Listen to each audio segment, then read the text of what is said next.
Welcome to the State of Affairs in partnership with Serbian Radio Chicago. We are having conversations that matter. I am joined by Professor Timothy Williams Waters, or Dr. Waters. Welcome to Serbian Radio Chicago. He is a professor at Indiana University. It's a pleasure to be here. Thanks for the invitation.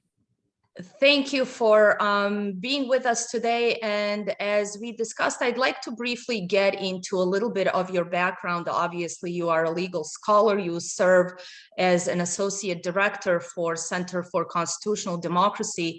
You have often commented on Balkan affairs, and I think it is fair for our listeners to understand a bit of your background in that respect. Can you just talk about that a little bit? Sure, just briefly. So my professional and academic experience dates back to 1996. I worked with the Organization for Security and Cooperation in Europe on the first two elections in post-war Bosnia. I happen to have been stationed primarily in the Republic of Srpska, Mrkonjić, Banja Luka, but also in Sarajevo briefly and in Brčko. So different places, Sure. Doughboy as well. Okay.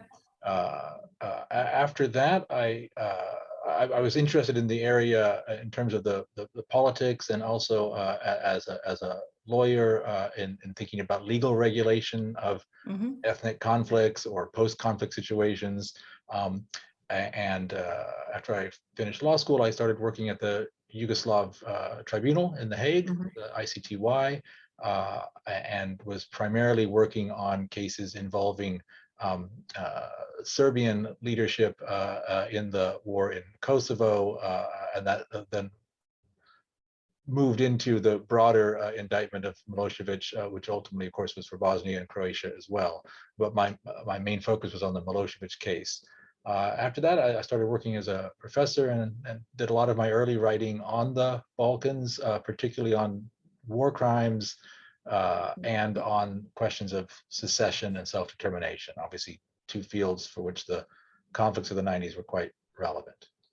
Sure. And on that note, you shared with me two books that you wrote, and one of them is edited by you. It's an autopsy of the Milosevic trial, and then the other one, Boxing Pandora, which says rethinking borders, states, and secession in a democratic world. So as a segue into why I really wanted to talk to you today, which is a piece that you just recently wrote for an outlet that I am forgetting at this point, but it's called the Conversation. Conversation, thank you. It says Bosnia's endless crisis could be solved by letting it break apart peacefully, which I have to say, find interesting given the narrative that has been permeating for so many years now.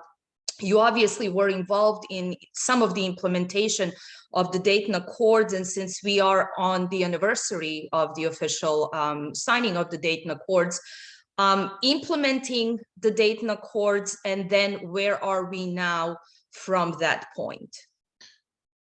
Yeah, so certainly the view that I expressed in this recent piece, it feels to me a bit like a rut. I've made the same argument or similar many times, but as I see it, I'm in a rut partly in response to the rut in which American and European policy has found itself. So I have been, as I say, engaged with Bosnia since shortly after Dayton in different ways. And it seems to me that almost everyone agrees that the Dayton structure is dysfunctional. The view I have that is somewhat different, I think, from the mainstream of analysis and policy, certainly outside of that, is that the dysfunction is not principally a problem of the design of Dayton, but the field of operations in which Dayton is being applied. That is to say, as the way I framed it in this article, is that the problem is, in a sense, the political demographics and constituency of Bosnia, which makes it hard to imagine a functional government. And as I say, and I think this is the hardly controversial part of my view, Dayton is dysfunctional by design. Sure. It is not as if it was ever intended to produce a highly functioning, rights-respecting, efficient democratic system. Quite the contrary, it was designed to ensure three different warring factions some minimum of existential security inside a common state. Now that was already a compromise because at least two of those groups would have been happier outside of a common state. But the compromise for their rejoining it, in effect, leaving aside its legal continuity, rejoining it in political practice, was to create a state so decentralized as to not really function. And I think most people would agree that that's true. It's worth noting that many of the critics of the current proposals by people like Dodik, as well as some Croat politicians, simultaneously think Dayton is highly dysfunctional and needs to be reformed, and also want to advance a much more centralized political agenda, which is perfectly reasonable, assuming that the people living under it would agree with it.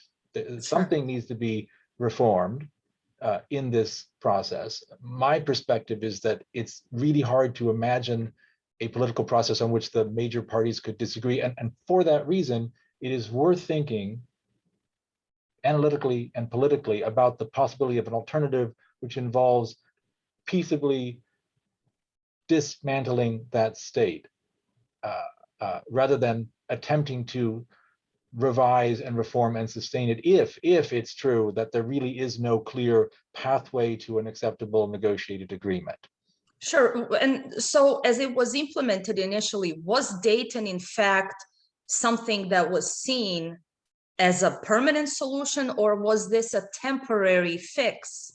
Let's say, although here we are so many decades later, and it's still obviously not producing any sort of a peaceful result. So you have these warring fractions who, as you said, were brought back to the table to coexist in this very dysfunctional marriage.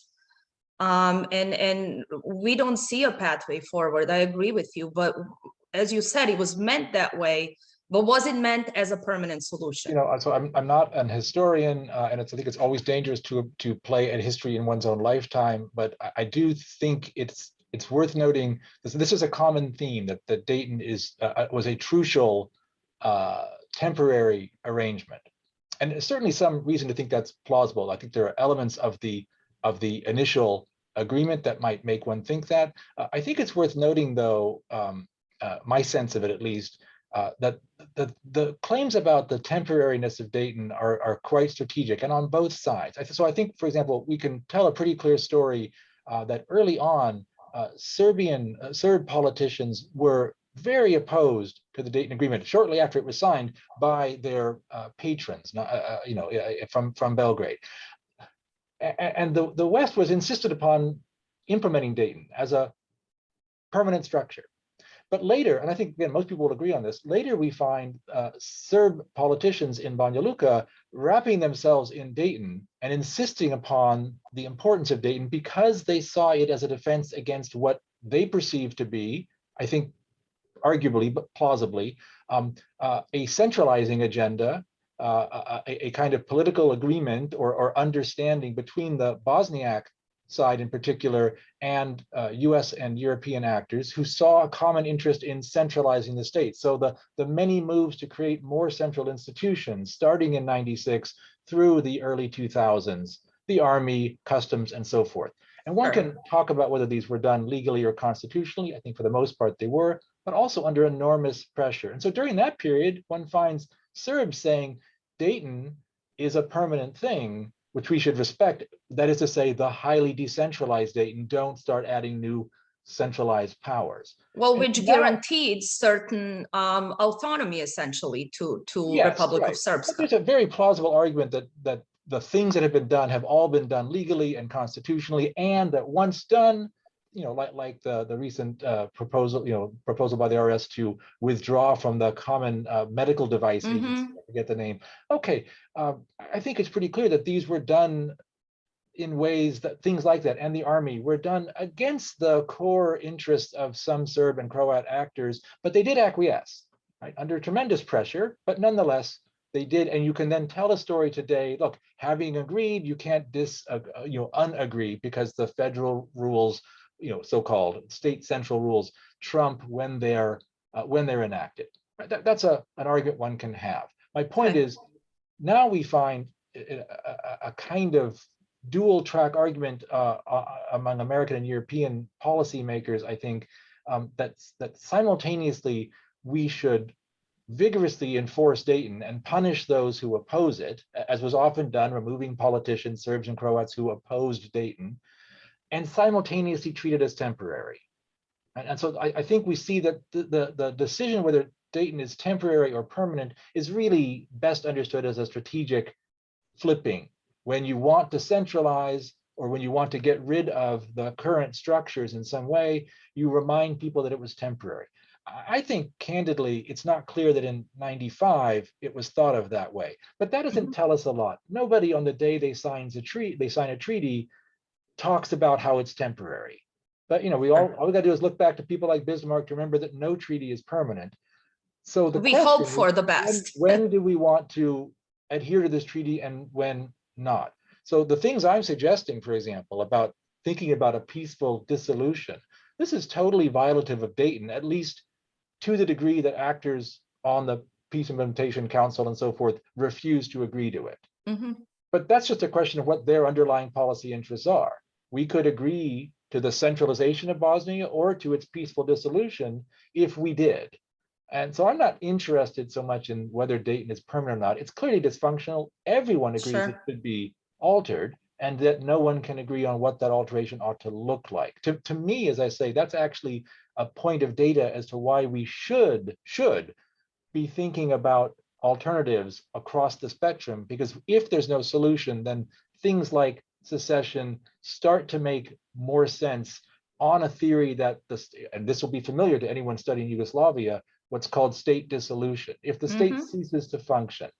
Now, I'm not advancing that, and I think it's not really proper for an actor to force the dissolution in order to get the secession. So I actually am quite critical of moves by the RS to engineer structures that look like anticipating a separate state. I don't think that's the right way to do this.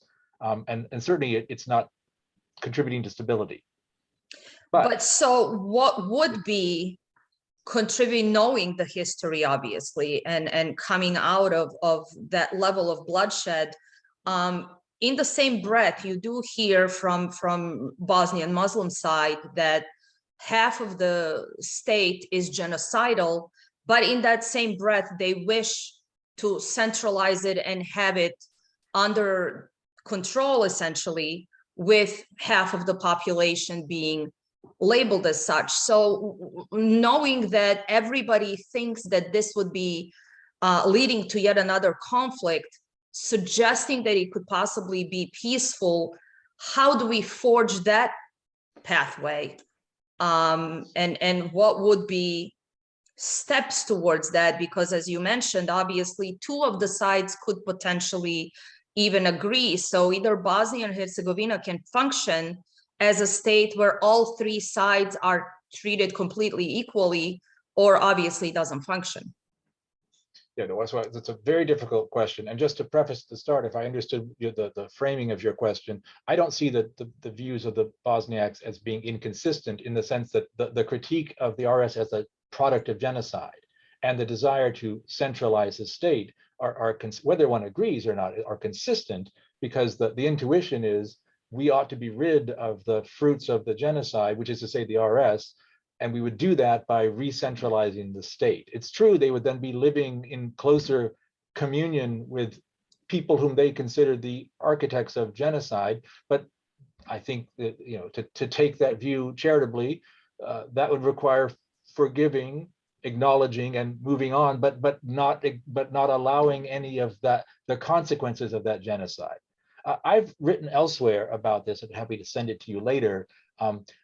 So I think this is an emotionally and politically very powerful argument, and I think one has to give it a lot of credit. It's quite understandable that people who used to live in a place and were driven out of it and whose families were killed, understandably would resist the idea that there should be any benefit or consequence flowing from that to those who did that to them. I think this is normal and understandable. In their minds, certainly. Well, I'm trying to say we should respect that that's a subjectively reasonable position that any human being would adopt in relation to how they understand such a situation. I don't think it should control our decisions as actors. And I'm speaking as an outsider, but I'm in a sense addressing my own country's policymaking. I don't know that we should support such moves because there is a tension between claims about justice, and I understand, I gather you don't agree with them, but let's just stipulate for the moment, let's take them at their own description, which I'm content at their with. face value. Sure. If we accept that, it still doesn't, to me, follow that we ought to then dismantle the RS or anything like that, or resist the idea of the dissolution of the country, because we as living human beings are not exclusively governed by claims about past historical justice. They do matter, and we can't just ignore them. That the classic critique is you can't just kill everyone one day and the next day say, let's have a vote. Clearly, that would be unethical, right? And that we can see reasons why we would not support such a strategy. But I think it is a hard but necessary argument to work through, to ask, and if terrible events have happened in the past, what is their consequence over time, right? At what point do we say the living have claims that might take priority over those other living people making reference to the past? And I'm putting this in a sense in really harsh terms. We do not let dead people vote in any society normally, right? Normally. And I hope that no one clips that out of this interview as if it's some statement of callousness. My point is simply that questions about the formation of our political societies are primarily for the living, in light of their own history. And those who think that we ought to, in a sense, place an absolute veto on political change because of these events, themselves need to explain for how long and under what conditions is it really true that in a century or two, I mean, literally, that we would still say this can never happen. We should at least recognize that that is prioritizing claims about justice over claims about democracy and participation. And I think at least we would acknowledge that these are in tension. And just one more point, I'd go further to say, if we accept, as I am happy to do, the sort of the main lines of the Bosniak account of what happened and the victimhood of many of those people, I think that means that there are many things that can and should be done in terms of things like holding trials, memorials, reparations, public acknowledgement, and education, and many other things. But I don't know that it goes to the question of how we should organize political power on territory. I think we should ask why that's one of the things, the creation or not of a state is one of those consequences. And I think if one works through it, and as I said, I've written extensively on this, I think there's good reason to question that that is an appropriate forum for the remedy. So even if one wants to give the remedy, I think it's a question, why would it be that it would preclude the creation of a new political unit responsive to the interests of the people living in it, or who have a connection to it? But so as a legal scholar, then shouldn't this be a two-way street where the other side also has a right to all those things being recognized that have not thus far been recognized? For example, the Serbian side obviously feels that the emotional value that they bring, that they were also the victims in this, that was never recognized. So well, I understand your point. It is consistently driven by one side in hope that this will lead to reconciliation, but obviously is not, because if we're only picking one side as the antagonist and the other side as the protagonist, but somehow out of that we will create a happy solution, clearly it's not working. So without agreeing with what I would characterize as the implicit frame of your question, I think that the lesson I would draw. So I want to make the question. Well, so I was a Serb living in Sarajevo. I understand that. Yes, I want to make your question as stark and hard for me as I possibly can. I'm trying to make an argument as to why one should credit the political claims of certain Serb constituencies, even if one does not accept the argument you just made and accepts the Bosniak account. but I agree with that. I agree that subjective, if we're basing our arguments on people's subjective evaluations, we have to take those into account as well. Precisely. I think the hard part for that question is that many actors, certainly in my own government, and I wouldn't be pushing them on this, think there's an objective. Or our own government. Yeah, that's right, yes. Sure. An objective account.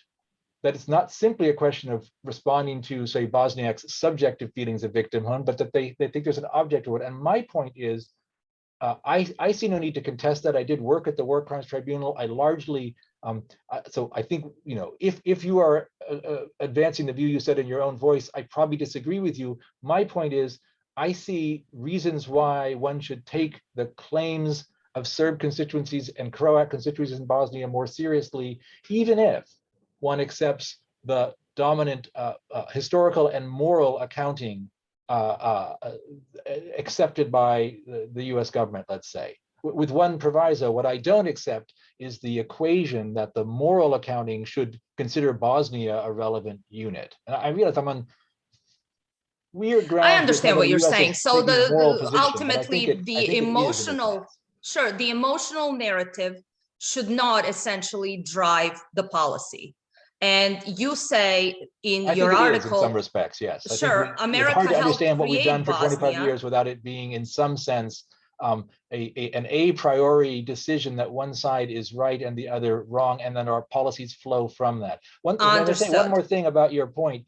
So even if I were speaking to people in the State Department, and they were to say, but the Serbs account just isn't true, right? It's not true. I mean, they would acknowledge that there's clear actual instances of death and suffering, and many Serbs in the RS now used to live elsewhere. So one reason the territory is as highly homogeneous as it is not only because many Bosniaks fled or were driven out or killed, but also because many Serbs moved in. So both things have happened. And if we ask why that happened, it's because there were very difficult events in all parts of the country, for sure. But if someone says, look, that just vastly more on one side than the other, my point in response would be the fact that people have the subjective views they do, even if one thinks they're wrong, are important data, right? So if all Serbs believe, and let's say, and I'm Anthony Blinken or someone, and I say, well, they're just wrong to think that they're equal victims with the Bosniaks. Okay, Mr. Blinken may think that, but he should note as well that all those Serbs do mistakenly believe that, right? And that, in other words, that's their subjective view, and that is data for why this country is unlikely to function well. If half your population, between the Serbs and the Croats, let's say, and there are always people who do not fit. I'm speaking in very broad categories, of course. But sure. Broadly speaking, if half your population has a fundamentally different view about history, identity, morality, such that they cannot agree on basic questions like who was the victim and who the perpetrator, that alone might be a reason to question the wisdom of attempting a project that is premised upon deep reconciliation. So that was how I would account for the claims of victimhood, not to decide which one is true, but to note that they are so radically different that it is that the reality of, sure. But so you say United States needs to change essentially its own policy toward Bosnia. America helped create Bosnia and is uniquely positioned to intervene. But the secession is a symptom, the sickness is Bosnia. So it's a very provocative line, and it is. I would want to qualify it. And I would love to unpack it. So what does it mean that America would be positioned to intervene? What would this intervention essentially mean? So, and this goes back to your earlier question of what possible resolutions of the Dayton dilemma might there be. And I think the reason I address it is not only that I happen to be an American, I address it, in a sense, to the U.S. is I think the U.S. has been an essential, in many respects, the essential actor in creating the situation that we have. The war is the Bosnians' own for the most part. This was a function of the dysfunctions of late Yugoslavia, I think. But there's no doubt that once Once Yugoslavs in their unwisdom destroyed their own country, many outside actors took a In great the infinite wisdom. a great deal of interest in and involvement in it, and shaped that conflict and its outcome. And we don't get to Dayton and the present structure of Bosnia without massive sustained US intervention. Absolutely. And the current narrative, and here I think those who fundamentally disagree with me might agree with this narrow part. The current dominant narrative is that for the last 15 years or so, the US and the EU have taken their hands off the steering wheel of controlling Bosnia, and we see crises develop. I think everyone agrees with that. That is to say that there's a period of intense involvement and pressure through the High Representative, through the US and European institutions and acting directly to get more centralization, to force a kind of set of outcomes that were centralizing and reconciling. And then from about 15 years ago, stepping away from that. Now, here's where we would differ, my interlocutors and I. I think most of them see that period of drift as, you see, we let it go and look at the bad things beginning to happen. We need to reassert control. I read it somewhat differently, that having taken our hands off the steering wheel, we have a better sense of where people there, at least their elites, would like to drive the car, as it were. So the drift is a better indication of the actual interests of those people able to secure electoral majorities in Bosnia. Right? So in other words, drift is information. Right? The fact that people like Dodik have repeatedly raised what we interpret as secession crises isn't just a problem. That's what I mean by saying the secession is a symptom. It's an indication of the dysfunction of this political unit. So when I say, and I admit it's a provocative one, that the sickness is Bosnia, I'm not saying something primordial about Bosnia as a place or the people in it. I'm just describing that the relationship of this political system to that space with the people living in it is unlikely to produce a sensible outcome. And this, to refer to my own broader research, the book I wrote on secession, part of its large theme is that we need to take seriously the idea of human identity and difference as not being only invalid, but as an explanatory mechanism for why certain kinds of societies work. And I want to stress here, I have two audiences. Those who are suspicious of the idea that identity and difference should be accounted for in our politics. Those are the people who sort of think in cosmopolitan terms that each state should just be a state for all its people without asking hard questions about identity. But I'm equally addressing it to those people who are a little too quick to go down the path of primordialism and say, identity means that those people are different and lower. I have no truck with that. I'm trying to find a space where we can talk meaningfully about why and what differences matter in organizing politics. Without going in the direction of people who engage in racism and discrimination. Sure, absolutely, but that's a conversation also to have within our own country, whether we are focusing more on the national identity, whatever that may mean. Right, which is why in part I wrote the book not about the Balkans, but about the question of state formation and secession. Yes, and I'm very interested in that. So if we talk about self-determination, the right essentially to, based on a common identity, whatever those identity marks are, based on that, do we have, or do people have a right to self-determine?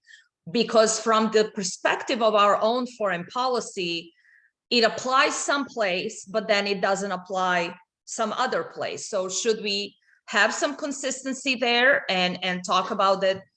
Essentially, everybody should have a right to self-determine, but that sometimes may even affect our own country. Let's say Texas may decide to self-determine at some point. So should Kosovo have a right, or Kosovar Albanians have a right to self-determine, but then the Serbs in Srpska, which is often a point that is being brought up, or even if we look at the point of Crimea, is there consistency there? So excellent questions. All I was laughing because the lawyer in me, who the part of me that is by inclination and training wishes to observe what the law is, the answer is not many of those cases. So there's no doubt, as a formal matter, if you look at just how the law is structured today, it's what my book is about, critiquing this idea. Everyone has the right to self-determination, pretty much, somewhere. The problem is, or the feature of the system is, that your right to self-determination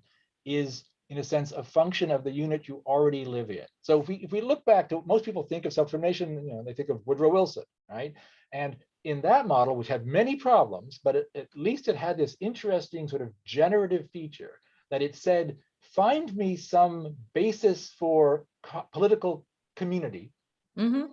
Usually it was ethnicity or language, or race. So things that I would consider problematic.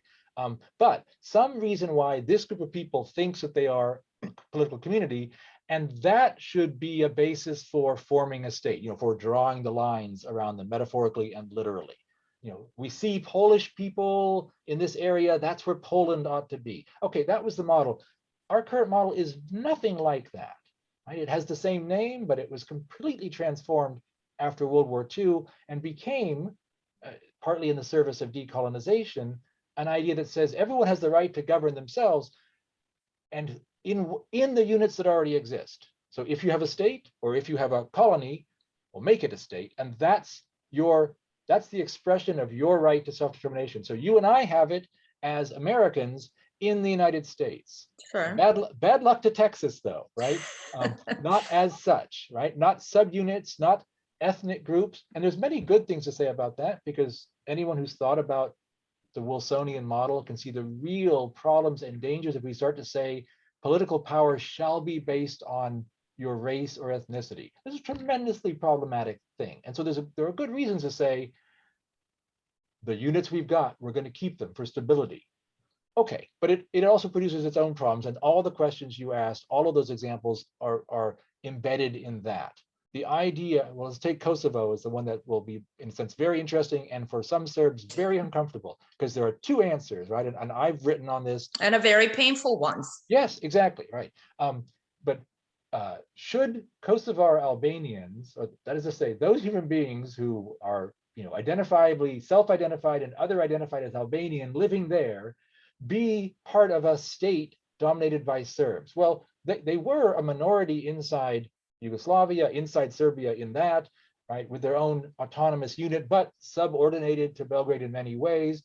And my argument would be, it's implicit in the question you're asking, there's good reason to think that we shouldn't decide that question just based on the fact that they happen to be inside the borders of Serbia. Now, I know many Serbs make a different argument, which is about history, the hearth, right, the monasteries, the center of Serbian historical culture. Absolutely. If you look, and these are sensible arguments, and I reject all of them. Just as I said earlier, that why do you reject them? So we get talked to earlier about the RS, right? And remember, I said there, we probably shouldn't, in the long run at least, subordinate democratic desires to historical claims of justice. In that case, we're talking about things like Srebrenica, right? Okay. But then we can also talk about Jasenovac, and we can also talk about so right. many different historical. My argument in the book is that there is no end to that, and no absolutely. agreement. And this is where does it stop? This is why what I propose is that we should think about this idea, a very valuable idea, that people ought to have a substantive claim on how their government is created, what their units are, but not based on claims about history, rather on present day democratic expressions, like the bare desire that people living in this place would like to organize themselves differently. Now, it still requires complexity, and how do you draw the lines? But my intuition is people have a relationship to the place they're from, which is why, by the way, back on our other example, those Bosniaks who used to live, west of Banja Luka, one could understand why they would be upset at the thought of losing political relationship to that space, whether one agrees or not. But they have a human relationship to but so did the Serbs lose the relationship to Sarajevo and to so many other towns within. I agree, and I was simply giving an example that is a difficult one to accept for some Serbs, but it's equally true.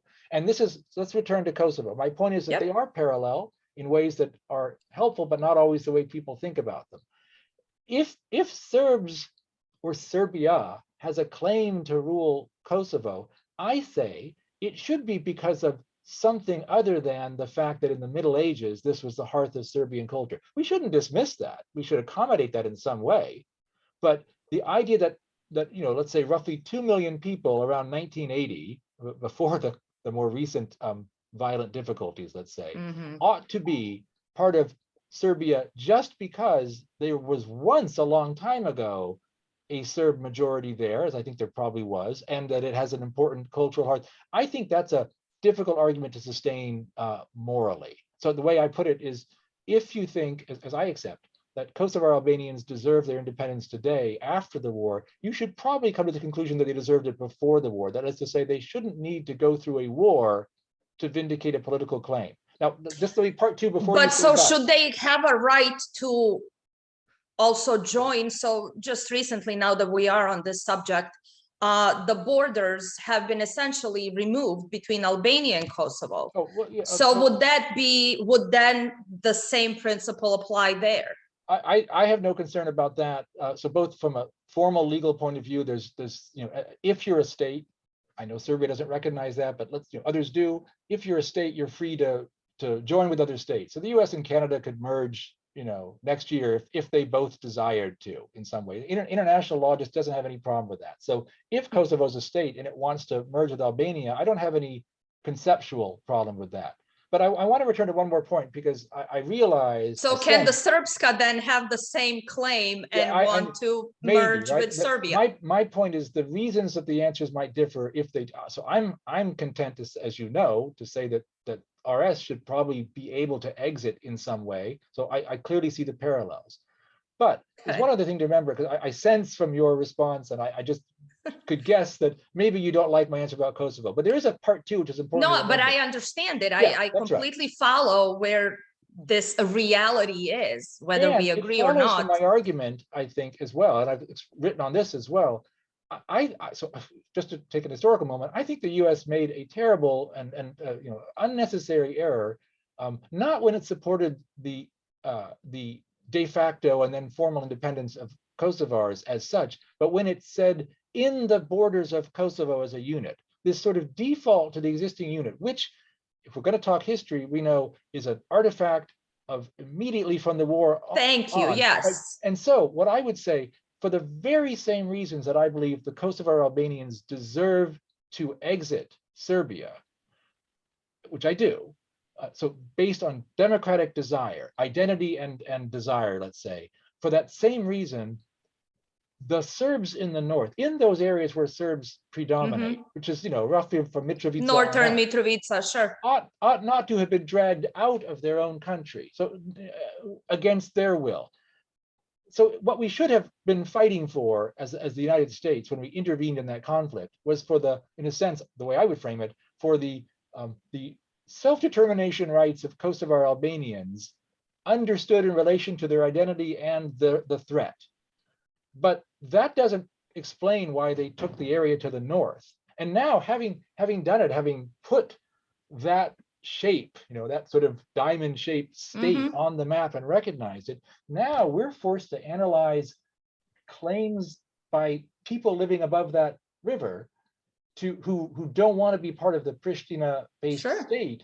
We interpret that as a dangerous act of secession and partition, which is, to my mind, is at least ironic that the U.S. doesn't recognize that it was engaged in a partition just 10 and 20 years ago. That is to say, the removal of Kosovo from Serbia, which I think was the right move. But that part of it, which needed it as protection and as vindication of their desires, which were different. I cannot make that argument about people living in the north.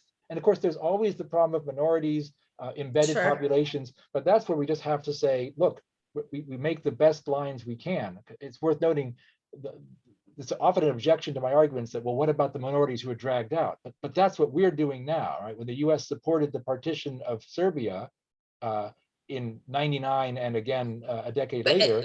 But also the question is, within what borders are you keeping these people? Are they those communist borders that were created after World War II by Tito within Yugoslavia, or what borders are we looking at? And I'm not claiming that those borders are invalid because they are communist or anything like that. As I said, absolutely, but where do we point in that historical Right. span of And time. my answer is that we should not Because the be issue, ruled for by them. instance, of Serbs in Croatia, they were ripped out of their own country. Right, So and it probably would have been better, we don't want to get too much into the historical arguments. Sure. We'll be there forever. And before you know it, we're going to be back in the 14th century. But that is the problem with it's the often Balkans. happens. You consistently keep going back. But what I love about some of the pragmatism that you suggest.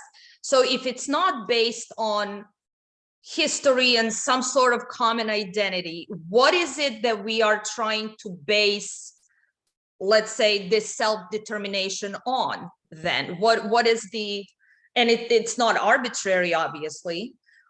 So again, back to the article and the potential peaceful dissolution, if possible, peaceful. What are we going to base these emerging, and I'm not going to claim, but just I feel that in the Balkans you will have new redrawing of the borders. I think that is obvious, but what are they going to be based on? So let me think about maybe two parts of a response, and one is sort of the theory, and the other is something practical, because you asked about what we can do. But the first one, I would want to say something about the theory, because it is in fact my idea is based on common identity. It's Okay. just it's a subjective sort of self-described one. It's not based on saying, well, we think you're Polish or something like that. Rather, it's people expressing a desire for political unity in a place, right? So should we then, as Americans, participate in it? Are we the ones who are then the final arbiter of it, or should we? Well, let's leave that for the practical part. That in fact, this is not going to happen. Nothing's going to happen unless the U.S. And Europe, but particularly the U.S., support or at least acquiesce. Agree to it. If we're thinking about sort of more ideal theory justifications for why we would want to, who would we want to think of as the people who ought to make a state, I don't want to look to their history or their objective identity. I want to get away from all of that, because I think those things are so contested and irreducibly contested that no one can ever say. But what we could say is, the people live in or have a relationship to a physical place. Okay. It can be your home or a neighborhood or a city, things we can recognize, not a state as such, right? That's the thing we're trying to get to, is what should that be? So they live somewhere and they express a desire to share political community with others around them. Right? So now, if that were our test, and and this is what my whole book is about. It would be complicated. How do you draw the limits of these units? But if we thought from those terms to start with, it would be pretty clear that large territories within the thing that now exists, that's the state of Bosnia, are composed of people currently living there who do not desire to live together, political union with other parts of that state.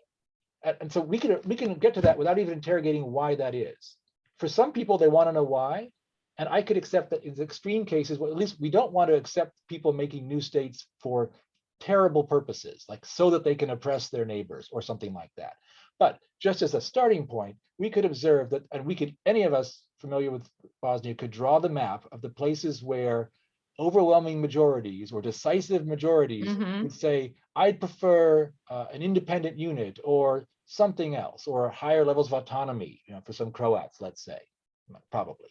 Okay, and that's all there is. So in my model, you do this through like a referendum, because you need to get the data. How do you know? But the key is, that's all you're asking. Do you live somewhere, sort of pre-politically, not defined as a unit, not Texas, but where you are, and do you want to be in political community with people over there? In what we would call California, let's say, right? So it wouldn't be Texas as such, but the people living in that area that might make a claim, right? That's my sort of ideal conception. Let's just jump to the other part, because I'm not suggesting this would actually happen.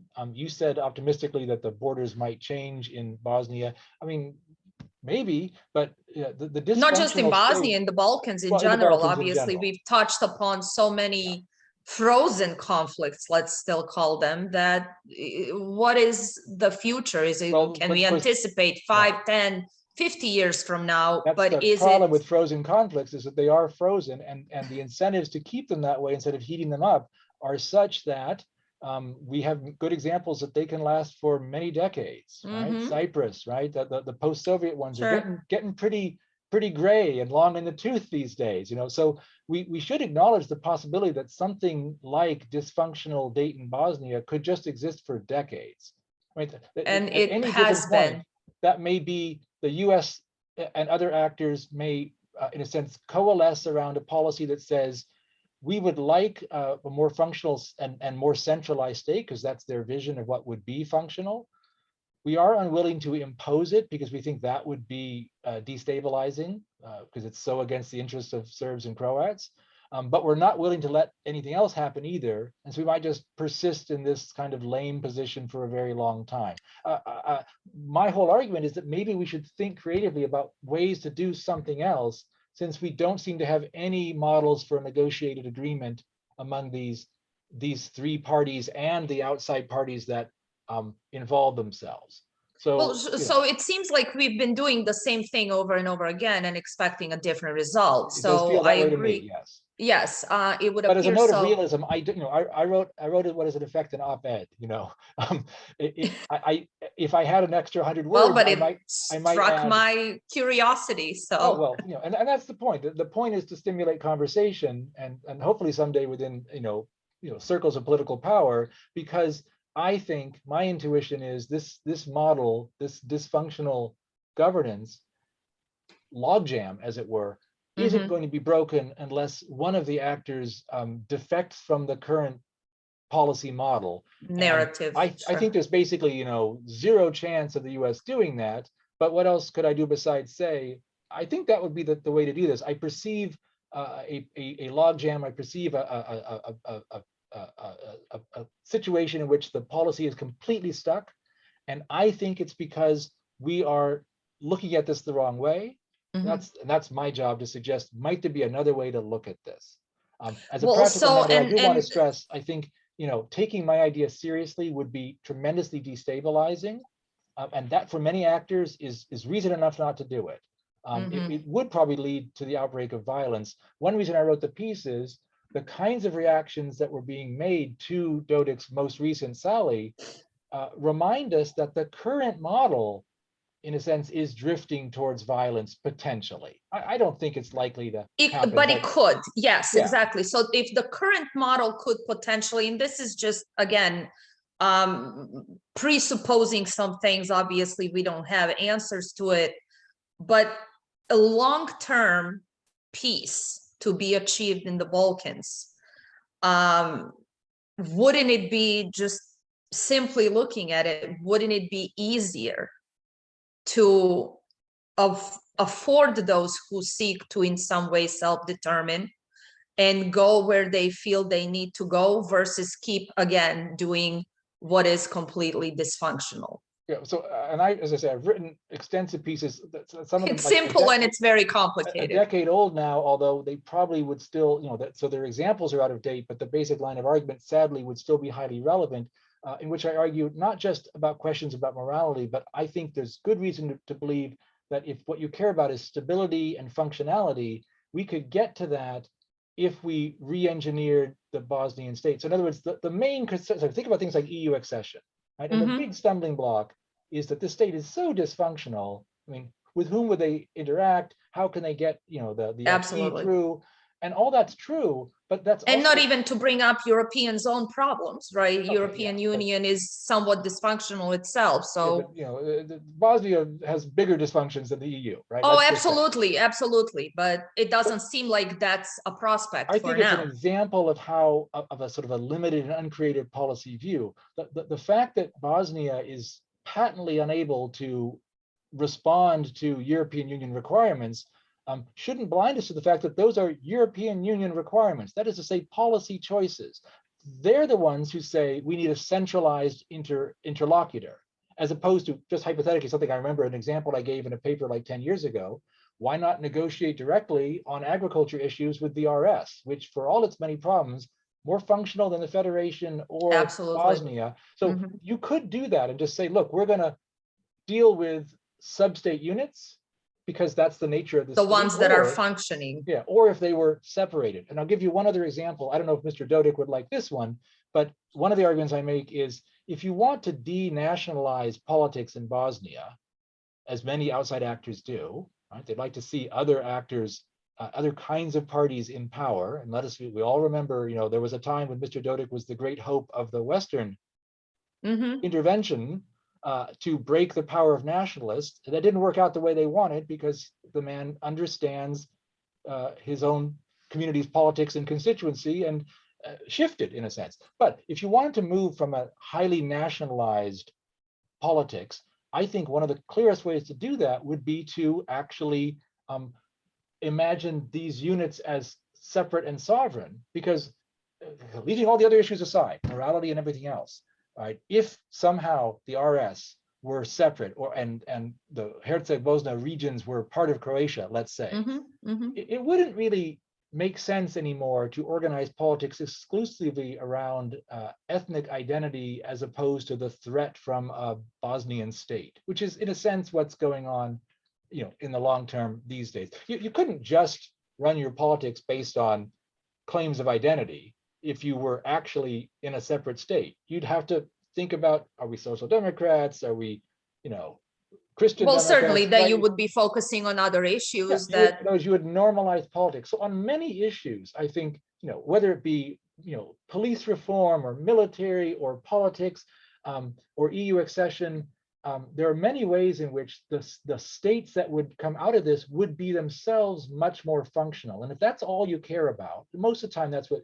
EU and American policymakers talk about, is stability and functionality. Ultimately, that is what we hear from them. Sure. And my argument is that in a sort of ironic way, they seem to not be noticing that it's their own insistence on a centralizing Bosnian state that is making dysfunctionality greater, because rightly or wrongly, it's just back to our idea of subjective views. Serbs and Croats, because of their own history and identity, perceive the centralized state as an existential threat. Yes. And because they do, they resist all those moves, and therefore the state remains or becomes even more dysfunctional. Right? So if all I cared about was functionality, I don't know why I would keep insisting on the Bosnian unit, as opposed to saying, if there were separate units, they would function better. Function better in the way that Croatia and Serbia function better, despite a truly brutal historical relationship in the 1990s. Right, the existence of a state border is a critical factor in stability. Even as someone who writes about secession, I'm fully aware of that, which is precisely why we need to think about where they are. And right now, the border around these three units, this is why I say Bosnia is the problem, is that border containing three communities self-identified with radically different visions about the good life and politics, and a subjective sense of existential threat from each other, as well as strong claims about historical injustice as part of the subjective makeup, seem like a really implausible candidate for getting along well.